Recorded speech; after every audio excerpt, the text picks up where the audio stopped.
नमस्कार, मैं रामकुमार शर्मा एडवोकेट मेरठ से। कोई भी घटनाक्रम या कोई भी क्रांति, महाक्रांति आंदोलन या धार्मिक आंदोलन या नई दिशा, नई चेतना जब जागती है, जब क्रांति होती है, जब आपके अंदर क्रांति होती है।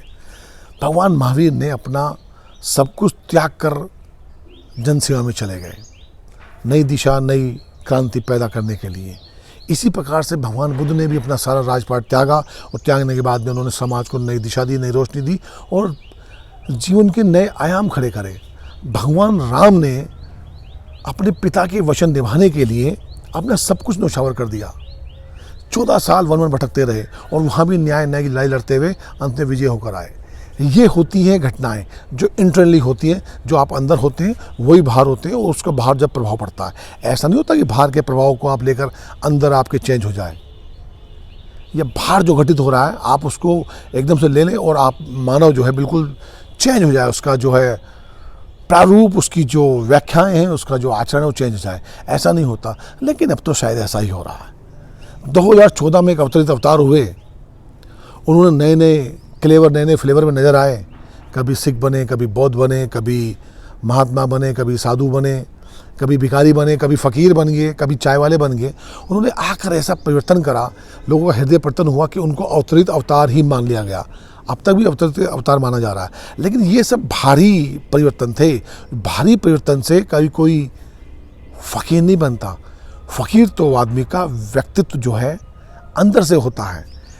फ़कीरी तो बहुत बड़ा शब्द है, जिस फ़कीरी को मजाक बना के रख दिया है आज के वर्तमान समय ने। हो क्या रहा है आजकल जो है ना, महापाखंड का ज़माना आ गया है। पाखंडी नेता हो गए।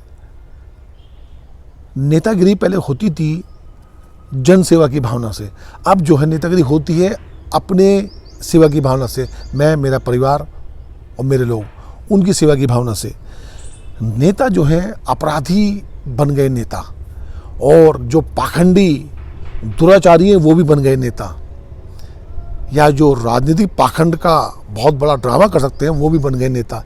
इन नेताओं ने कर दिया देश का बंटाधार, और हम लोग रख गए अपने भाग्य पर कि भाग्य में शायद ऐसा ही होगा। हम लोग हाथ की रेखाएं दिखाने लग गए। अब मज़े की बात ये रही, पहले हम लोग अपनी हाथ की रेखाएं जो है महात्माओं को दिखाते थे, पंडितों को दिखाते थे, ज्योतिषाचार्यों को दिखाते थे, है ना। अब हम अपनी रेखाएं किसको दिखा रहे हैं? महापाखंडी राजनेताओं को। वो हमारा भाग्य निर्धारित कर रहे हैं। वो हमारा भाग्य निर्धारित कर रहे हैं कि अब आपको मरना है, अब आपको जीना है, अब आपको बोलना है, अब आपको चलना है, या अब आपको कैसा खाना है, कैसा पीना है, कैसा रहना है, किस धर्म को अपनाना, किस धर्म को नहीं अपनाना। दोषी तो हम भी हैं इस चीज़ के, निश्चित तौर पर दोषी हैं। कोई भाग के सारे बैठ गए, कोई नेताओं के सारे बैठ गए और लग गए धार्मिक उन्मादी वातावरण में, लग गए हिंदू मुस्लिम एकता में। हिंदू मुस्लिम एकता पर ज़्यादा जोर लगाया। अरे काहे की एकता, हिंदू मुस्लिम एकता भाई? भारतीय होने पर जोर नहीं लगाया कि हाँ हम भारतीय हैं, हम हिंदुस्तानी हैं। इस पर जोर ना लगा कि मैं हिंदू मैं मुसलमान की लड़ाई में लड़ गए, और मैं हिंदू मैं मुसलमान की लड़ाई में का विगत रूप पिछले 60-70 सालों से हम देखते आए हैं, जो अब तक ठीक नहीं हो पाया है। बंटवारा भी हो चुका, तब भी ठीक नहीं हो पाया है। इसी लड़ाई को लड़ते लड़ते सत्ता का उलट पलट का खेल चलता आ रहा है। हिंदू कहता है मैं स्ट्रॉन्ग और मुसलमान कहता है मैं स्ट्रॉन्ग। इसी खेले में ये राजनीतिक दल, ये पाखंडी नेता हम लोगों का उल्लू बना रहे हैं, और हम लोग उल्लू बनते जा रहे हैं, जिसका परिणाम आपके सामने है। भयंकर महामारी का समय चल रहा है, और अभी भी सत्ता जो है अपना सत्ता का खेल खेल रही है, और हम इस खेल में अभी भी उलझे हुए हैं। अभी भी हम लोग इन पाखंडियों से मुक्ति नहीं चाहते। अभी भी हम लोग जो हैं मरे हुए हैं, दरअसल ना मर चुके हैं। मैं कोशिश कर रहा हूँ इन लोगों को जगाने की, पर जाग नहीं रहे। ये मर चुके हैं। उनके कुछ मैं हिला के देखता हूँ, उनमें मूवमेंट ही नहीं है, ख़त्म हो चुके हैं। मैं चाहता हूँ वो लोग आक्रोशित हों, उनमें गुस्सा हो, कुछ तो प्रतिक्रिया दें, कुछ तो प्रतिक्रिया करें, कुछ तो कहें, शायद वहीं से क्रांति हो जाए। ये मैं और मेरे जैसे कुछ लोग होंगे जो चीज़ों को कर रहे हैं। हम यही काम कर रहे हैं कि ये लोग जाग जाएं, जाग जाएं, देखें किस प्रकार से लाशों का अंबार हमारे देश में लगा हुआ है। जाग जाएं कि सत्ता की जिद ने किस प्रकार पूरे देश में त्राही त्राही मचा रखी है। मासूम बच्चे मर गए, बाप तरफ तरफ के मर रहा है, बेटा कुछ नहीं कर पा रहा, बाप की गोद में बेटा दम तोड़ रहा है, कुछ नहीं कर पा रहे। सुविधाएं खत्म हो चुकी, चिकित्सा सुविधाओं का ज़बरदस्त अभाव है, और हम लोग अभी भी राजनीतिक खेले में इतने व्यस्त हैं कि अभी भी डिफेंड करते हैं। अभी भी राष्ट्रीय पार्टी के प्रवक्ता कहते हैं कि हम जो बंगाल को सोनार बांग्ला बना देंगे, हैं उत्तर प्रदेश को रामराज बना दिया। क्या ये रामराज होता है? तड़प रहा है आदमी, रो रहा है आदमी, इलाज नहीं मिल रहा है आदमी को, है ये रामराज है।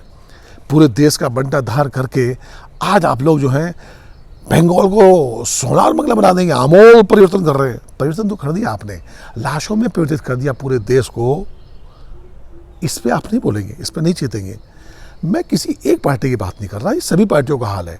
अपने अपने राजनीतिक तुष्टीकरण के कारण ये तमाम पार्टियां हम लोगों का मानसिक दोहन करती हैं, धार्मिक उन्मादी घुट्टी पिला के हमारा शोषण करती हैं। हम उसमें जिस जाल में फंस जाते हैं। हमको इन नेताओं से, इन सांसदों से, इन मंत्रियों से ये जरूर पूछना होगा कि भाई हो क्या रहा है, ये क्यों मर रहे हैं लोग, क्यों इलाज नहीं मिल रहा है इन लोगों को। और देखिए कमाल की बात है, अधिकतर लोगों को बचाया जा सकता था। जो मर चुके हैं उन लोगों को बचाया जा सकता था। आर्टिकल 32 कहता है कि सबको जीने का अधिकार है, लेकिन सबको जीने का अधिकार नहीं है। सत्ता की अव्यवस्था के कारण वो लोग मारे गए या मर रहे हैं। अगर ये व्यवस्था ठीक होती तो उन लोगों को बचाया जा सकता था। भाई जिन हॉस्पिटल्स में सुविधाएं नहीं हैं उन सुविधाओं को बढ़ाया जा सकता है। जहां ऑक्सीजन, ये लिक्विड ऑक्सीजन के प्लांट लगे हुए हैं उनको तत्काल अनुमति दीजिए ना। अब तो ई कॉमर्स का ज़माना है। जो खामियां हैं सिर्फ ये देखिए कि ये चीज़ सही बन रही है नहीं बन रही है। जो फैक्ट्रियां बंद हैं उनको शुरू कीजिए भाई। इस्पात इंडस्ट्री इतनी सारी है, कानपुर के पास एक रिमझिम स्टील प्लांट है, वो बंद पड़ा हुआ है, उसको क्यों नहीं शुरू करते हैं। बहुत सारी मेडिसिन कंपनियां ऐसी हैं जो उत्तरांचल गई थी, जिनको छूट दी गई थी, जो GST के बाद बंद हो गई हैं। उन कंपनियों को कहा जा सकता है कि ये जो जीवन रक्षक दवाइयाँ हैं इनको बनाइए, वो बनाने को तैयार हैं, लेकिन व्यवस्थाओं की खामियों के कारण ये बंद है। तो ये लोग मर रहे हैं ना, बहुत सारे ये मर रहे हैं व्यवस्थाओं की खामियों के कारण। यह भी आपको समझना होगा। इसको हम रोका जा सकता था, हम तो रोक सकते थे, लेकिन नहीं रोकेंगे। हमें तो प्रोपेगेंडा करना है ना। इस प्रोपेगेंडा ने हमको मार डाला। देखिए हिंदू हो, मुसलमान हो, सिख हो, ईसाई हो, मर तो सभी रहे हैं और सभी पार्टी के लोग मर रहे हैं। ताली थाली पीटने से या किसी के पास किसी नेता के अपना आवरण चेंज करने से, अवतरित अवतार कहने से, या उसको भगवान का अवतार कहने से, अब तो रविन्द्रनाथ टैगोर के अवतार में है साहिब कहने से कोई रविन्द्रनाथ टैगोर या महात्मा बुद्ध या महावीर या राम नहीं बन जाएगा। उसके कर्म उसको बनाएंगे और उसके कर्म ने उसको, हाँ याद आया, अवतार तो है लेकिन अवतार लेकर आ गया यमराज का।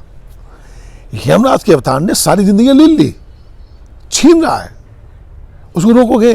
अरे जागो भाई जागो।